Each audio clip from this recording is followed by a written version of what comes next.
All right, welcome everybody. It is 2 o'clock my time, 3 o'clock probably everyone else's time. I happen to be in Utah for this session, but we're really excited that you all have joined us for this important session about authorizing district charter partnerships that schools are authorizing partnerships and creating schools that families need, want, and deserve. So it's 2:01. We'll give folks just another minute or so to join. I can see we have a number of participants already on the line, and we're excited for this conversation. So if you are trying to join the session about school authorizing and district charter partnerships, you're in the right place. This is Larkin Tackett from Maya Consulting. We've got some special guests that will be joining us shortly to help present this session, and we'll get started in about 1 minute.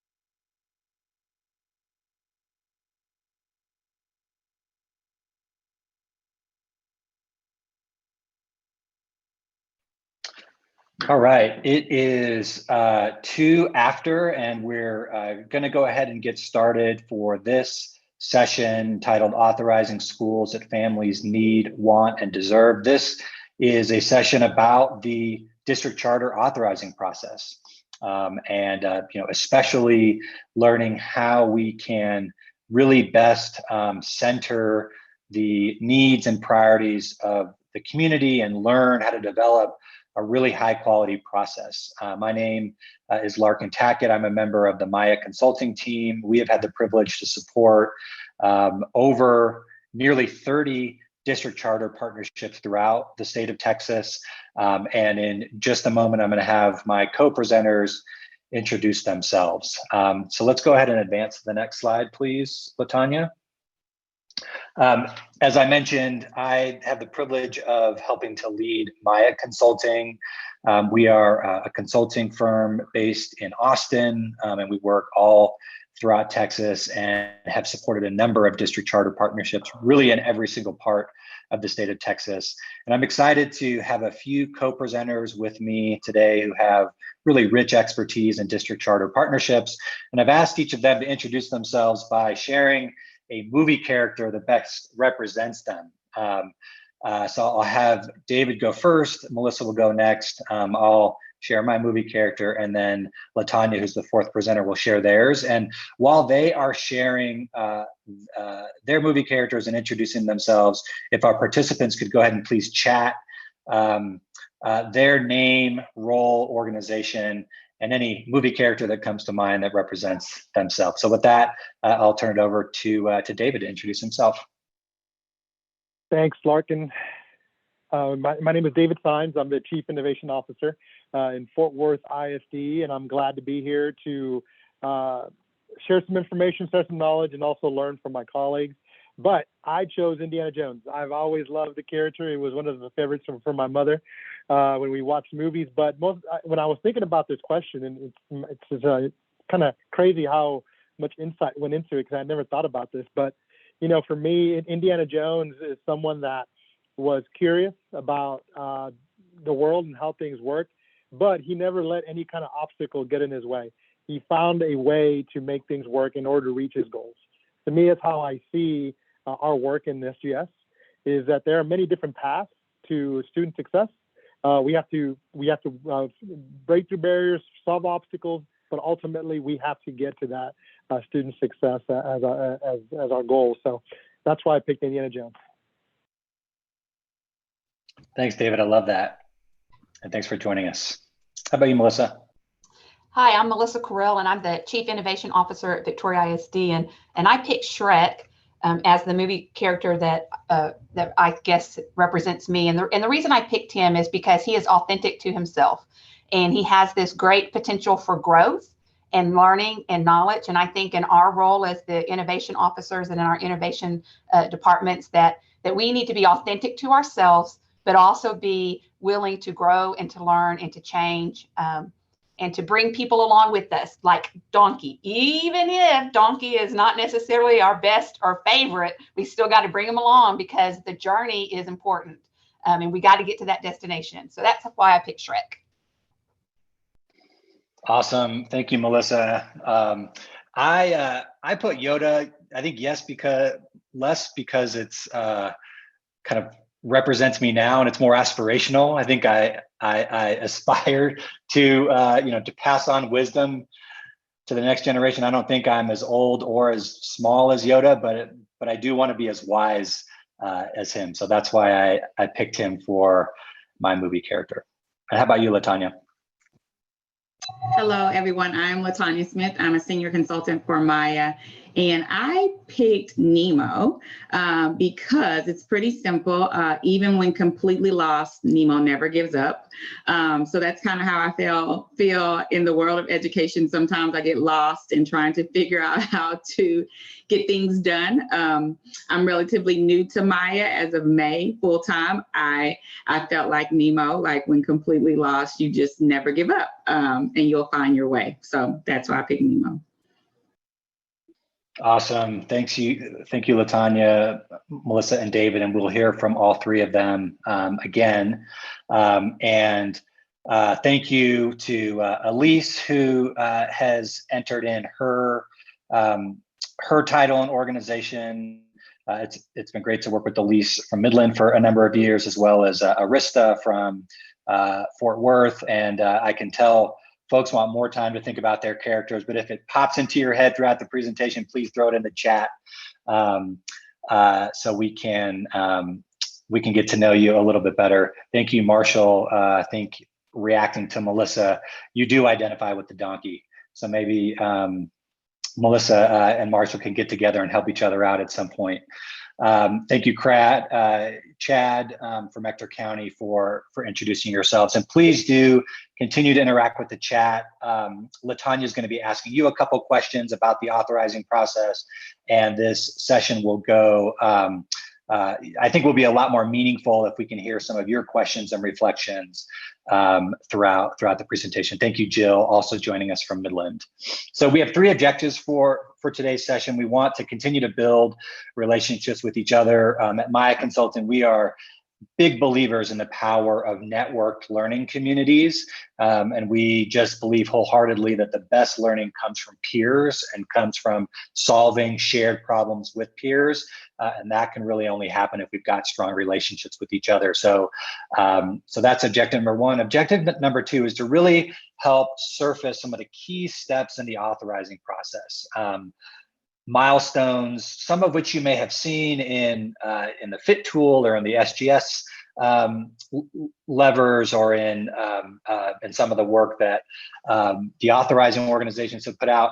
But one theme that we've heard throughout SGS, this summit over the last day and a half, is really about the opportunity that we have to center the needs of families and community members. So we hope you hear that theme throughout this session. And then finally, we're going to hear from David and Melissa, who will share their lessons learned from recruiting and developing partners to different communities, different sets of lessons that we hope will be instructive.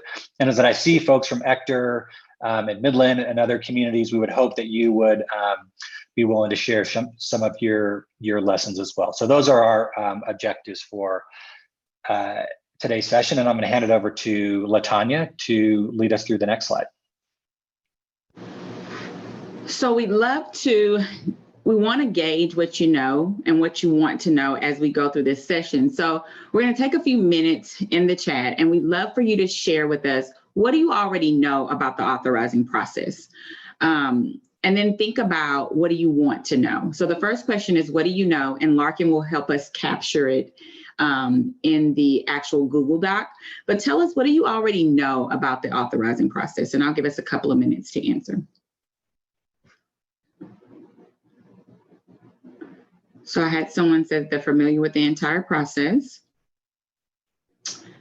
Larkin, you are going to capture what you wrote about nonprofits and institutions of higher education. Anything else that anyone already knows? Well, let's go to the next question. What would you like to know about the authorizing process? Oh, Michael just I heard from district leaders that the contact negotiations are very time sensitive. Yes, it's true. I want to know about the decision making leading up to authorizing. Okay, the decision making. Good question. We have another one from Craig that talks about, I know it is a change of focus perspective from that of an operation to the authorizing. With the cost selection process and performance agreement negotiation. Okay. And then the last one, another one for what you like to know, how to build political support to partner with schools through the process. How to best match community needs to school options. Love that one for like to know, want to know. And David talked about the needs and wants of contractual format.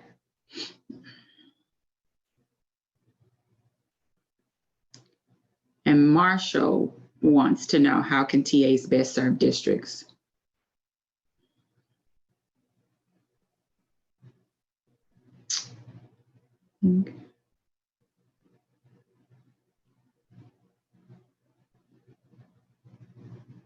Okay, I think did we capture them all, Larkin?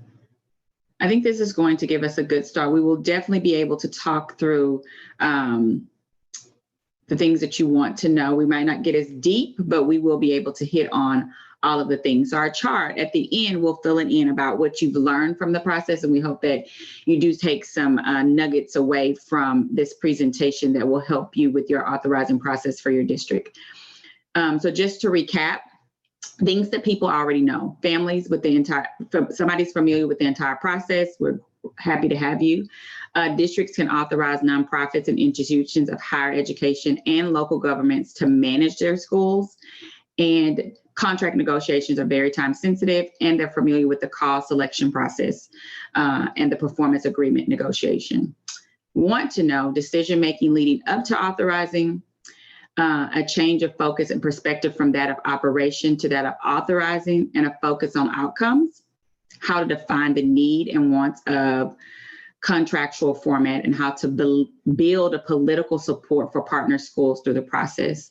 How can TAs, technical assistants, best support the process, and how best to match community needs to the school options, and how to create better goals at the board level that we can use for performance for partners. So we hope to be able to answer your questions at the throughout the presentation.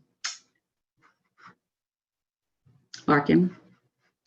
Awesome. Thank you, LaTanya, for walking us through that. I think I've captured them all, but I just wanted to call these again to David and Melissa's attention. If you can help us try to address as many of these throughout the course of your of your presentations, that would be really helpful. And obviously, for participants, if there are other questions that come up, you're free to hop off mute or to add an additional question in the chat, and we'll do our best to get to it. So if you can go on to the next slide, LaTanya.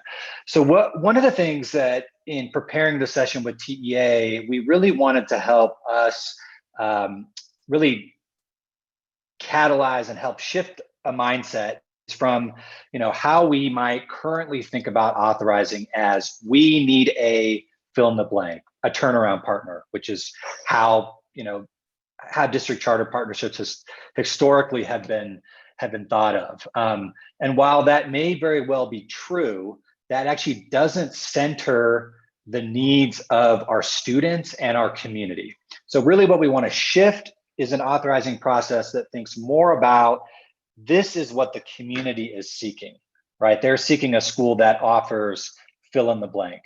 And that sort of simple change of language actually represents for us a big shift in our mindset. And I think, thinking about one of the questions that was asked about a want to know about building political support, if this is less about district administrators and TEA and more about community voice, I think the political dynamic really starts to change. And I'll share personally, 10 years ago, I worked for a large charter management organization that entered into a partnership with Austin ISD. This is long before we had the School Action Fund or the System of Great Schools. And the partnership was really framed and branded as big charter organization coming in to turn around a low performing school, which is just not the right frame to really be embraced by the community, right? Had it been, this is really something the community is seeking, it probably would have gone much, it would have gone much differently. And just, to be honest, and many of you may know the story, that partnership ended really because it didn't have the political support long before it should have. So that's one of the lessons that I'm bringing to the session, but excited to hear more from David and Melissa. Next slide, please. We really first just wanted to ground you in some of the really critical tools and frameworks that you already have at your disposal as a participant in SGS. So 3 levers that we wanted to call out. Authorizing practices and policies is 2.1. 2.3 is all of the steps to do a call for quality schools, and 2.4 is the guidance around taking strategic school actions. There are more levers that represent the authorizing process, but these are 3 that we wanted to call to your attention. You'll have access to this. I'm sure you know how to get to your SGS levers, but we've added the links here as well. And then secondly, the fidelity of implementation. Not all authorized actions are supported by the School Action Fund. There are certainly some that we've been involved in where we've helped a district authorize and did an in-district partnership that didn't have the support of the School Action Fund. But if you are using School Action Fund dollars, these are some relevant goal progress measures that are in your fidelity of implementation tool or FIT, where TEA and your TA provider, there was a question about a role that the TA providers can provide to really support these partnerships. It's really helping districts implement their authorizing practices in fidelity with some of the goals that are outlined in the FIT. So those are some tools that you have available. And if you can move on to the next slide, Latanya. The last framework that we wanted to lift up before we hand it over to David is the 5 phases of quality authorizing. And just a tremendous resource, if you're not familiar with it, is the TEA and NACSA authorizing handbook that we have linked here in the slide. There's a wonderful training program that many of us have been through, but these are the major phases of authorizing: planning, application, pre-opening, monitoring. So this is once an authorized partnership school is underway, to make sure that the district really embraces its role as a monitor, and then finally renewal or revocation, which is an important tool that districts have. So those are some of the frameworks that you can access on your own time. And right now, I want to actually hand it over to David to share a little bit about his experience in Fort Worth, and then we'll hear from Melissa after that. Still forgetting it, geez. So thanks, Larkin. But yes, the whole authorizing process, as we know, to most of us that are in the district setting, is new, right? And can be daunting. We've launched 3 different calls, for grade schools. This last time around is the one I'm going to focus on, however, because we feel it was the one that really encompassed everything we've learned. We started with our quality seats analysis. We knew we had specific schools we wanted to target. In general, we hadn't drilled down just yet, but we wanted also at the same time to design a process that would help us build a bench, help us find quality applicants and quality operators to serve our school needs within a 2-year span, meaning we could authorize them for this coming school year or look at them for the following school year. Mostly because doing calls for grade schools can be pretty daunting and can take a lot of work. And so with that, we kind of designed the step process for us. And we fell short of the Fort Worth putting the whole country theme to it, but we'll own it, the Fort Worth two-step and the lessons learned from that process. So what we did was we issued our call for great schools. We invited partners to one, declare their interest in applying. Actually, in that process alone, which was simple, I want to apply to your call. We had a couple drop off because they did not submit on time. It was, I believe, 5 o'clock on a certain day. They did not submit it at 5 o'clock on a certain day. In fact, I got calls, oh, well, this happens. Like, look, I'm sorry. 5 o'clock means 5 o'clock, And so that was, while it's two pieces we talk about here, that's kind of enhanced into one. We wanted to make sure that any partners that came on were going to serve those immediate needs that we were looking at, whether it was a turnaround partner or whether it was an innovation partner for one of our innovation schools as well.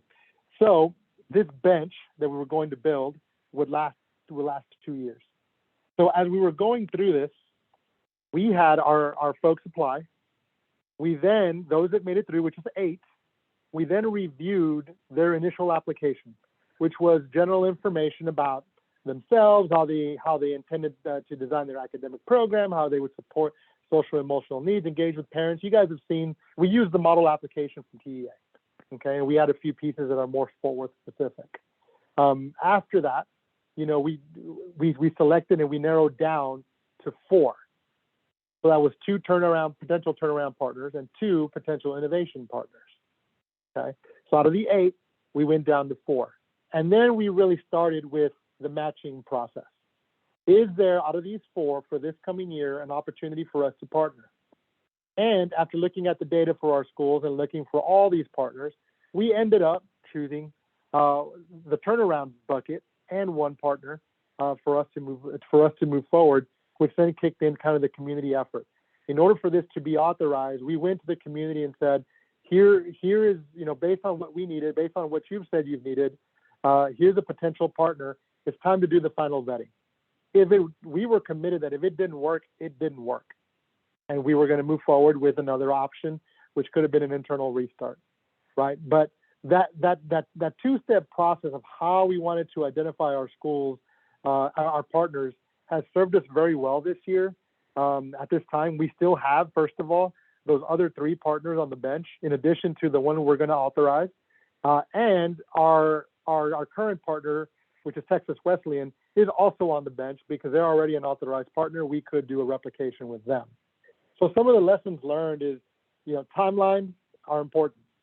This literally, we launched right around this time last year, which is actually a little late, but we didn't finish the process until obviously we went to March.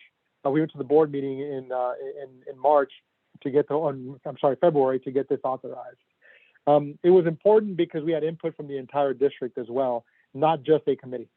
This was new from this time. The first time we had 1 committee that went through it. This time around, we had input from various departments. We had input from the community. We had input from folks that were supporting us, from technical assistance, and also making sure that we communicate in writing at all times. One step we learned in the first time around is that's very, very important.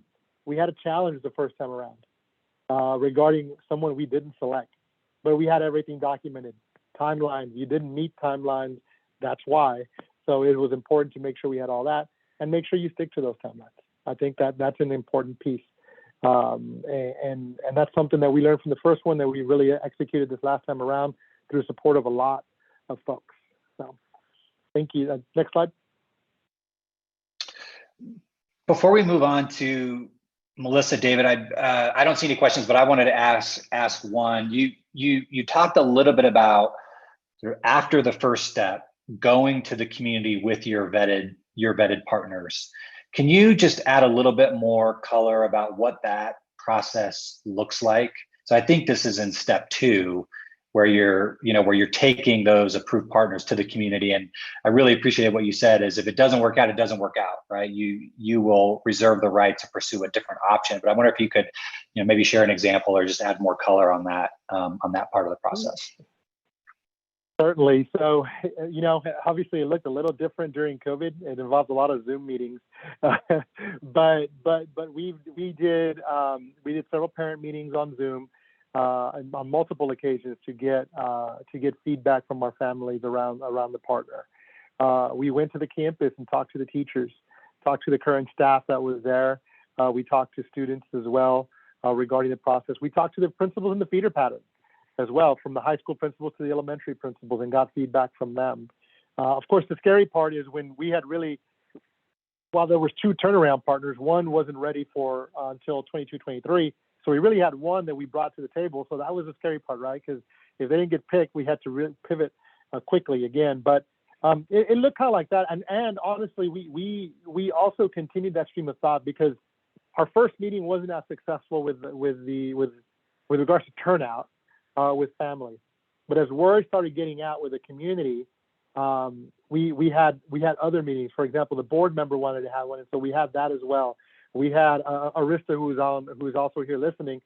She grew up in the area, so she went to the alumni associations and would answer questions informally about that.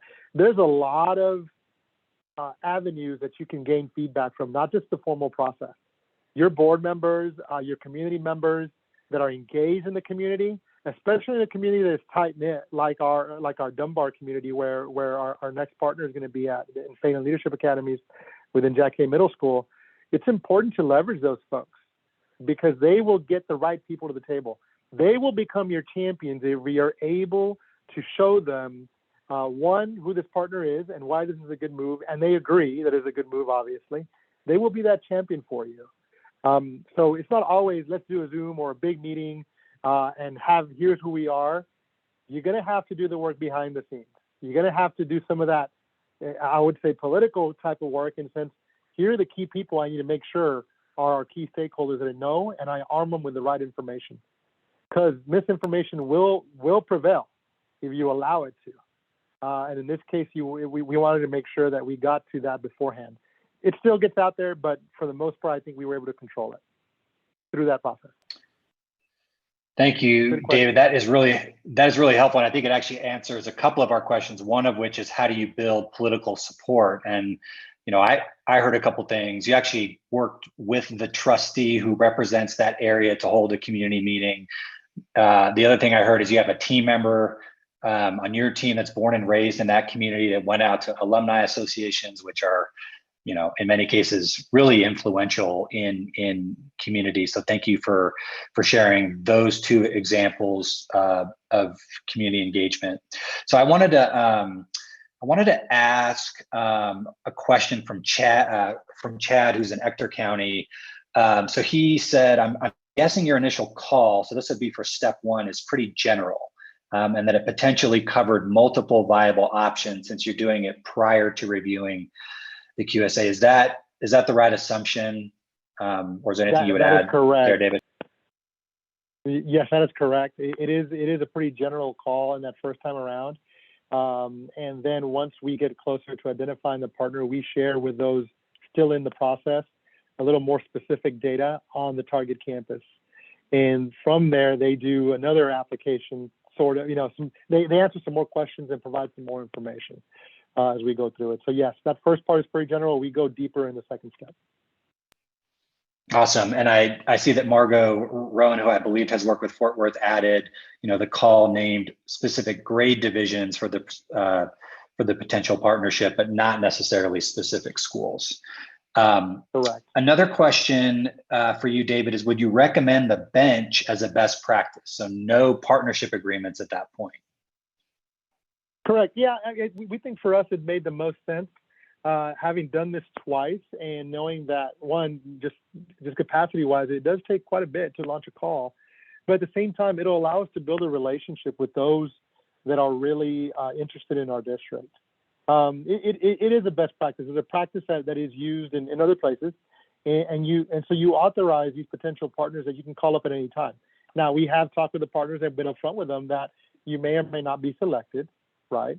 If you're called to a campus and you deny, you are automatically out of our bench. And so it is an agreement. Although we don't have an official agreement, there is certain practices and expectations that we have of those that are on the bench.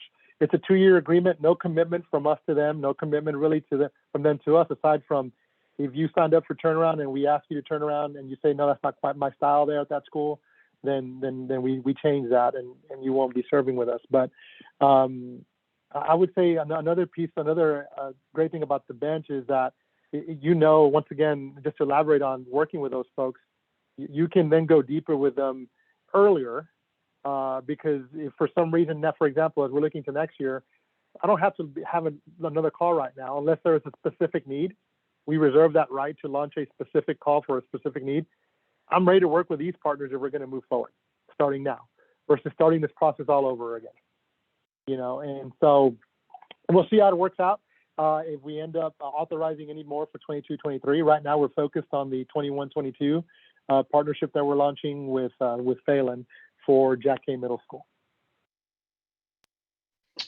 Thanks for that, David. And as a member of a team that has supported a number of these partnerships, it also strikes me that this bench concept really does allow you to date partners before you get married to them, and because in many cases these are different cultures, and these organizations often are from different places if you're working for an outside partner. So there is value in just getting to know the organization before you're going down the road into a partnership, and that might come up in Melissa's presentation as well. So let's actually transition to hearing from Melissa and David. I'm sure we'll come back to you for questions if you could stick with us.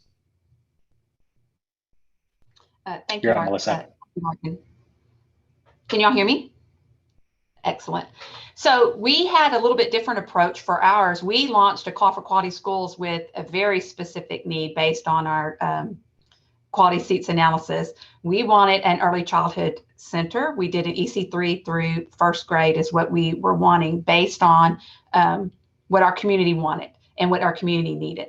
And so when we launched the call, it was very, very specific. We named the building, we named the number of the grades that we wanted, what we were wanting to see. We had a Victoria supplement. We used the model application as well, and we did a Victoria supplement where we put those components that we were wanting. We wanted to see some very active, if my superintendent is very, very, very much about community ownership.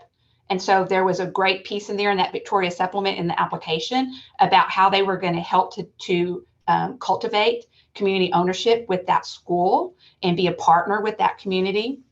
And so we launched this call, and we launched the call and we didn't get any responses.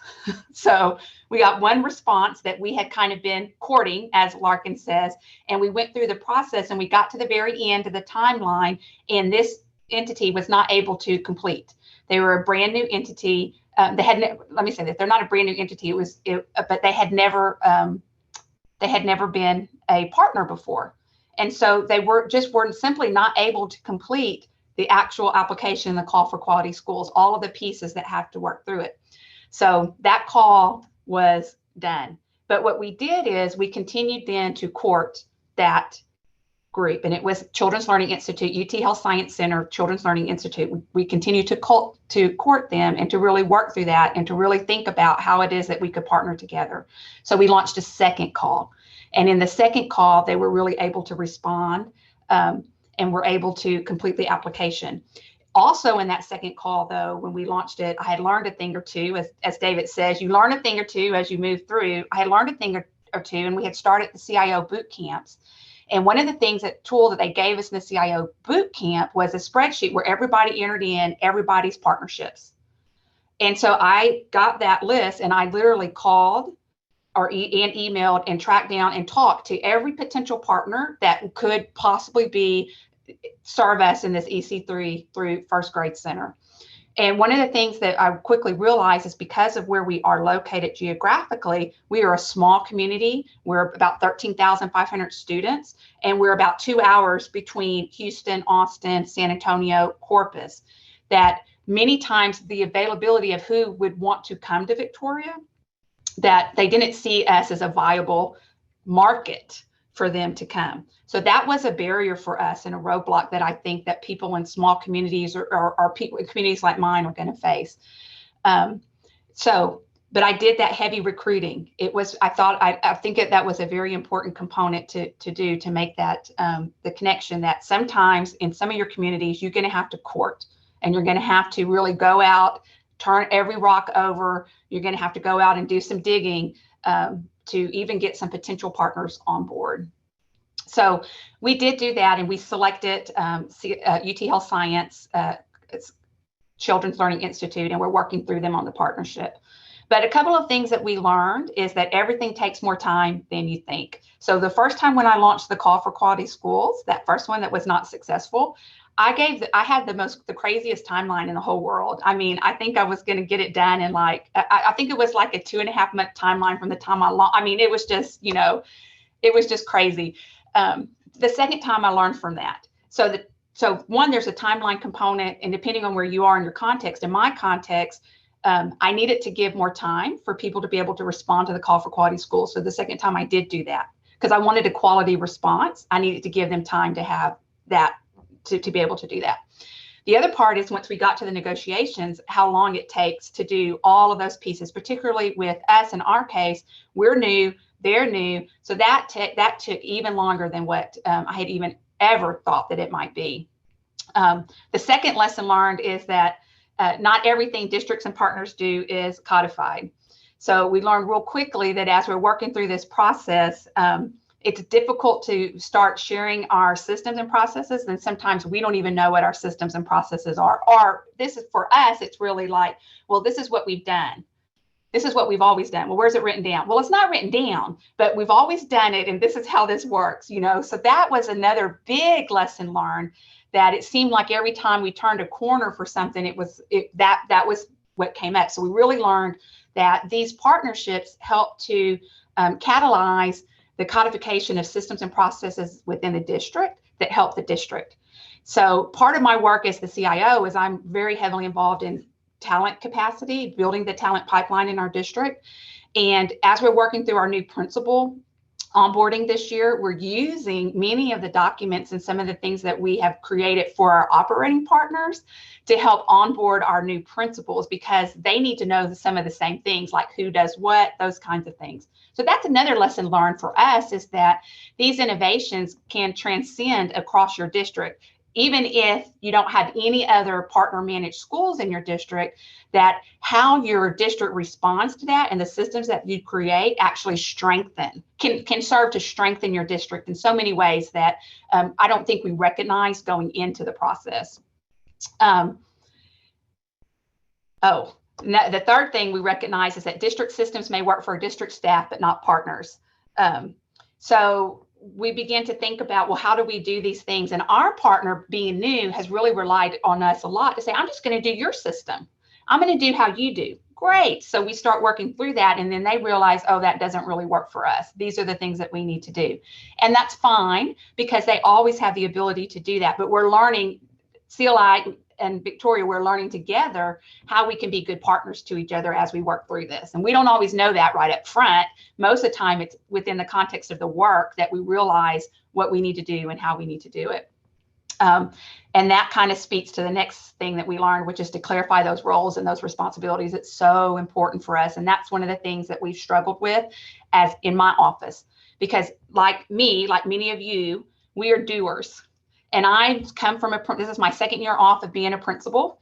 And so as a principal in my school, it's like you think of something, you figure it out, you have the authority to implement it, you have all of these pieces. And in our role in the innovation office, when we're authorizers, we're not the doers anymore. And that has been a huge lesson learned for me and the people in my group, to really think about how is it that we can support not only our partner managed school, but we have some other district managed schools when you are no longer the doer, and really working through what that looks like and how we do that. And that comes from codifying systems and processes and structures, and really taking a step back and reflecting, is this my lane or is this not my lane? Every single time. I cannot tell you how many times I get that contract out, look through it and think, okay, is this me or is this them? And how is my response and what does that look like? And then I'm going to call my friend across the hall and say, hey, what do you think about this? And should we be doing this? And that's been a very important process for us, and something that we've learned that I didn't realize how much how hard it was going to be to not be the doers anymore in that. And then the last thing is that the recruiting the partners is key, especially for a community like mine and the work that's involved in it. We really have a great partner, and I'm very proud that that has been the end of that journey. But one of the big lessons for us was that is going to be paramount. We are not going to have people knocking on our doors when we issue a call for quality schools. And that's all I know, literally, about. Thank you. Thank you so much for sharing those lessons, Melissa, and for being vulnerable in your learning as an authorizer. I really appreciate it. Sort of, you're talking about shifting your mindset from being a doer to a supporter, and and asking yourself, is this my lane? I also wanted to point out Elise's comment. Elise Kale from Midland has been doing this just as long as anyone was on this webinar. Said great point that you just go back to the contract over and over to remember what our role is, and are we doing the right thing to support this partnership? I wanted to ask you, Melissa, one question. I know our team has the privilege of supporting this partnership that you've talked a lot about. Can you maybe share an example or two of how you have found the best way to use your technical assistance provider to help support these partnerships? And feel free, don't just blow smoke. We really want to hear even if there are things we could have done better, or ways that we've been helpful. I think for us, for sure, on both sides, we have relied on this technical assistance provider because we are new to this, and then CLI is new to this. So structurally, we've set it up to where, Maya, that you guys meet with CLI, and then they meet with us, and then we meet together. And when they meet with CLI and they're meeting with us, it's really about thinking about how is it? What is our role? What does that look like? It gives us some safe space to kind of talk about what we're thinking and what we're feeling. And then we have that time when we can come together and move towards. And usually we are working on, we're working a pre-opening plan.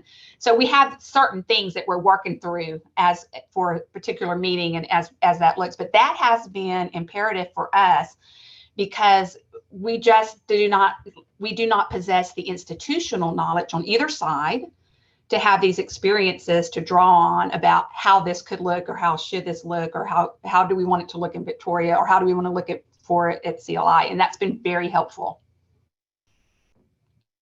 Awesome. Thank you, Melissa. And we have some great TA providers on this Zoom. Adam Hoff, Margaret Rowan, Maya Lagana, are some of the TA providers that your districts may be working with. And as Melissa said, really working with your TA provider to develop a structure that's ultimately going to serve the unique needs of the partnership is exactly the way to go. I remember, Melissa, being in a meeting with your superintendent and him saying, I don't like the term community engagement. It's really community ownership. Can you talk a little bit about how you have engaged the community throughout the authorizing process in this particular partnership you've been sharing?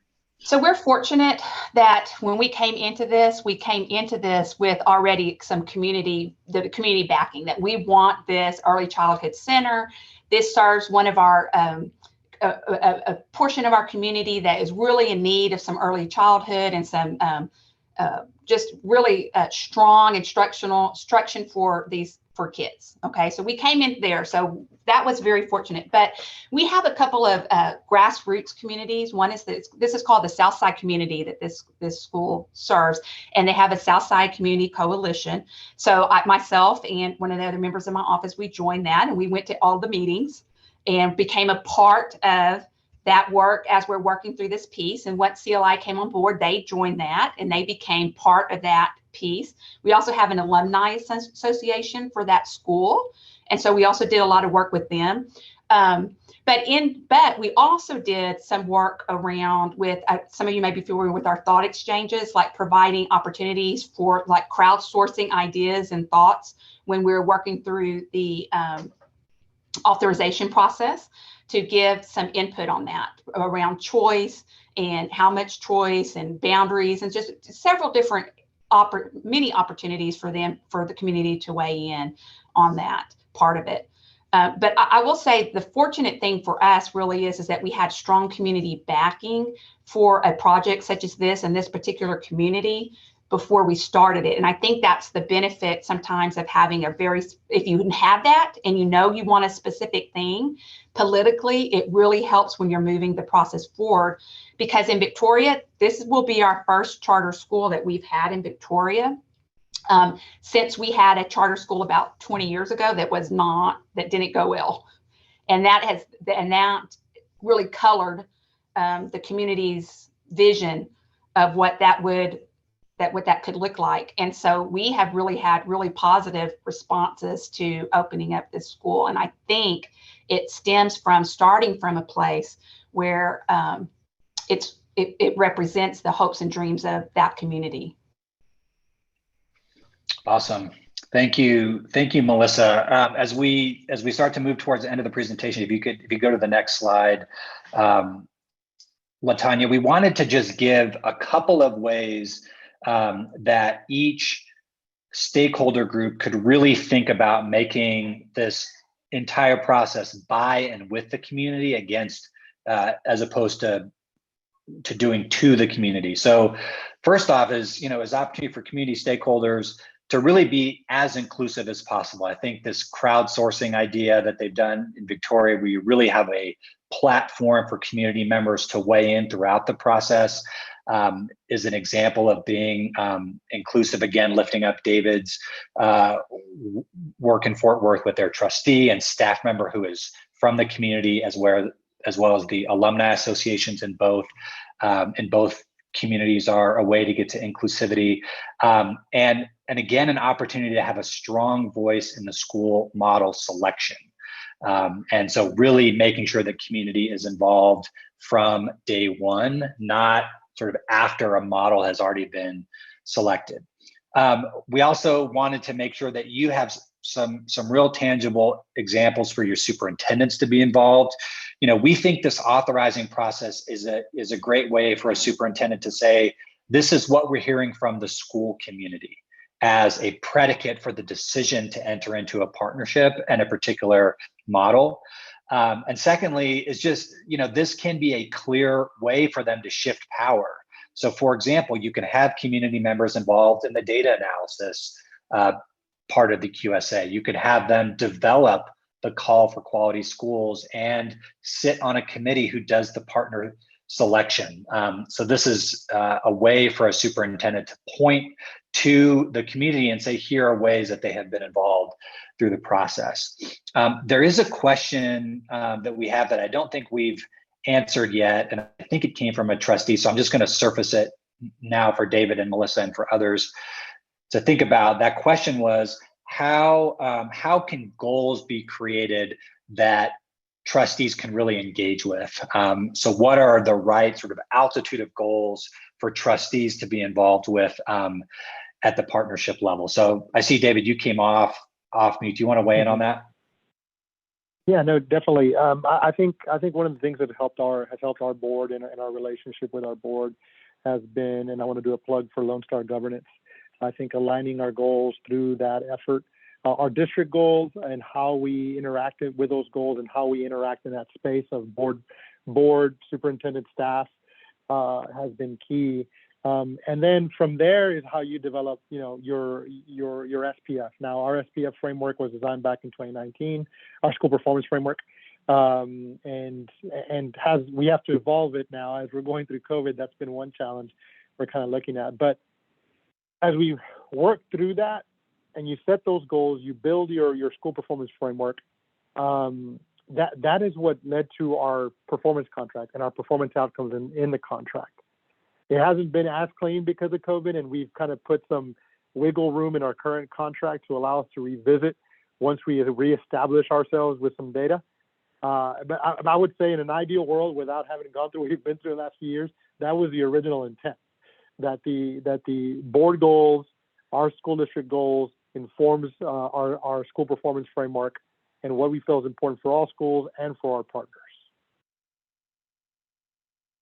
That is really, really helpful. So what I heard, David, is lean into Lone Star governance. That is really sort of a tool to create these foundational goals that the trustees own. Then the school performance framework is a way to actualize those goals at the school level, and that should really drive what the goals are for the partnership. Awesome. Okay. So just before we move on to the last revisiting the KWL, I wanted to lift up another comment from Elise about, and David said this as well, is just being prepared to walk away. If you don't have eligible or quality applicants, or B, the negotiations just don't work. I think that decision of walking away can be framed as this partner is just not able to deliver what the community is saying that they need, right? And I just appreciate Elise and others have affirmed that is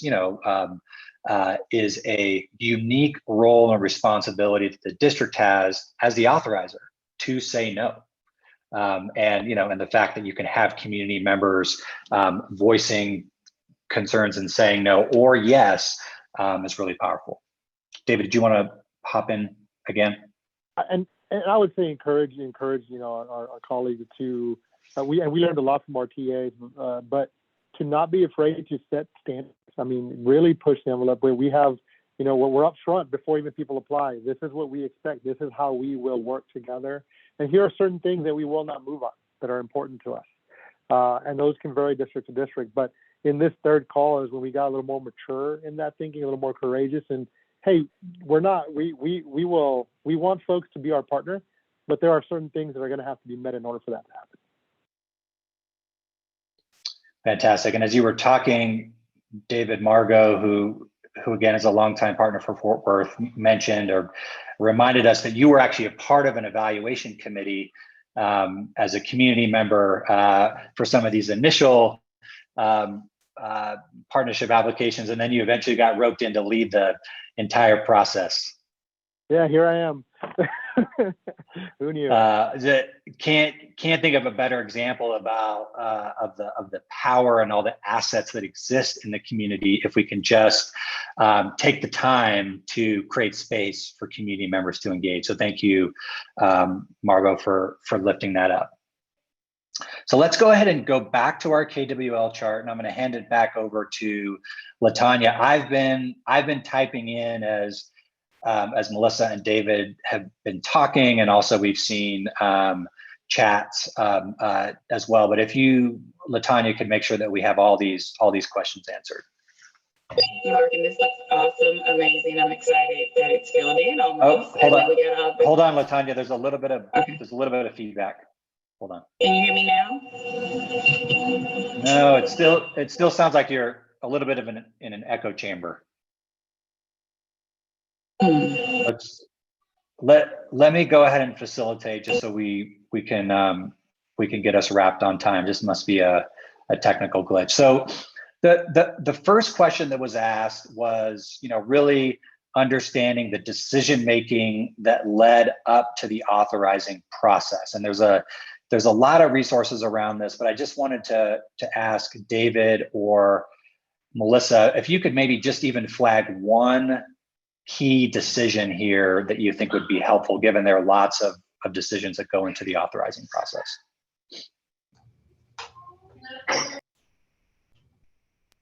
I think for me, I think the biggest decision would be why. To be thinking about why is it that we want to do this partnership, and I think what you talked about earlier with the mindset shift is it can't just be because you need a turnaround partner. It has to meet your needs as a community based on, for us, we're working through some community-based accountability. So we're thinking about our community's hopes and dreams. It has to meet that, because that way then you know that you're going to be aligned with your district. And I think that's important.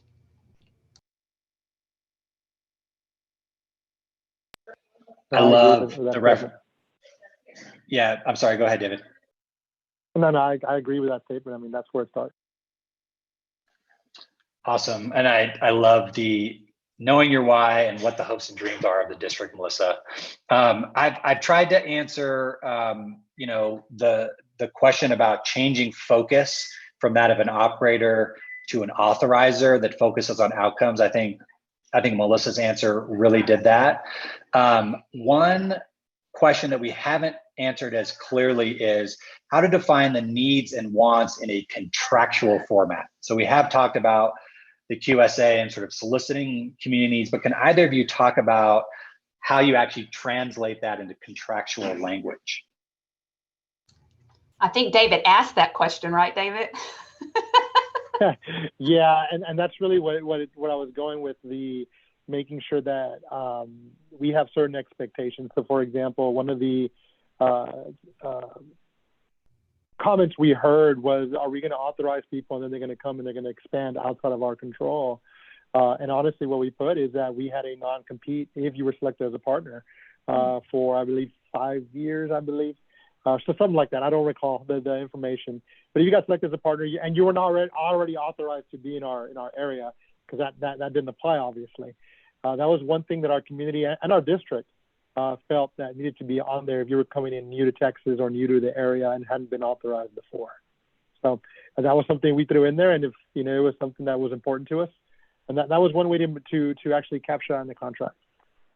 I think another piece too is in your contract when you're thinking about your performance objectives, and not just your academic objectives, but that's an opportunity for you to, as the authorizer, to provide that monitoring and oversight that's going to ensure that operator will meet those hopes and dreams. And that's really your recourse that you have as an authorizer. And so I think that's an important piece as well, to make sure that when you're looking through your outcome measures, that you have those included in there. I love that example. Also, wanting to lift up Elise's comment, like, it's one thing to put expectations in a contract, but like making them real by touching base with that partner every day to make sure that you are reinforcing the needs and wants and the non-negotiables from the district's perspective. Just in the interest of time, want to quickly walk through these last few questions to make sure that we've answered them. How to build political support. I think we've talked about multiple examples, really, creating space for trustees, alumni groups, staff with experience in that community to lead community engagement processes. How can TAs best help?